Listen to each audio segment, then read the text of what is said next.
नमस्कार दोस्तों, पूरे 8 दिनों बाद एक बार फिर से आप सभी का स्वागत है अपने देसी स्टार की एक और बड़ी अपडेट के साथ। जी हाँ दोस्तों, 8 दिनों बाद एक बार फिर से अपने देसी स्टार समर सिंह ला रहे हैं आप लोगों के लिए एक और ज़्यादा बवाल गाना। तो वीडियो के अंत तक बने रहे दोस्तों। वीडियो को बिना देर करते हुए आगे बढ़ाते हैं। उससे पहले आप लोगों से छोटी सी अपील है, अगर आप हमारे चैनल पर पहली बार आए हो, देसी स्टार समर सिंह की हर एक छोटी सी बड़ी अपडेट जानना चाहते हैं तो प्लीज़ हमारे चैनल को सब्सक्राइब करें, बेल आइकन प्रेस करें ताकि हर एक छोटी बड़ी अपडेट आपको सबसे पहले मिलती रहे। तो अब बात कर लेते हैं इनकी इस अपकमिंग सॉन्ग के बारे में। तो आप सभी को बता दूं, इस सॉन्ग का बोल रखा गया है भतार और लाली पर जी आता। जी हाँ दोस्तों, और वहीं बात करें इस सॉन्ग के सिंगर की तो आप सभी को बता दूं कि अपने देसी स्टार समर सिंह के साथ एक बार फिर से नेहा राज की आवाज़ सुनने को मिलने जा रही है। जी हाँ दोस्तों, और इस सॉन्ग को एक बार फिर से आलोक कुमार जी ने राइट किया है और इस सॉन्ग को म्यूजिक दिया है अभिराम पांडे जी ने। तो एक बवाल गाना आप लोगों के बीच आ रहा है। अब दोस्तों बात कर लेते हैं इस सॉन्ग के रिलीजिंग डेट की और कहां किस चैनल पर देखने को मिलने वाला है। तो आप सभी को बता दूं कि ग्लोबल म्यूजिक जंक्शन पर आप सभी को ये सॉन्ग देखने को मिलेगा डायरेक्ट वीडियो वर्जन में।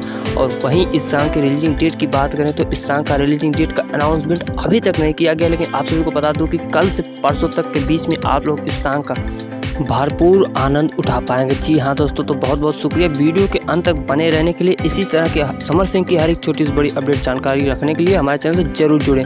मिलते हैं नेक्स्ट वीडियो में बड़े धमाके के साथ। तब तक के लिए bye bye, take care, good.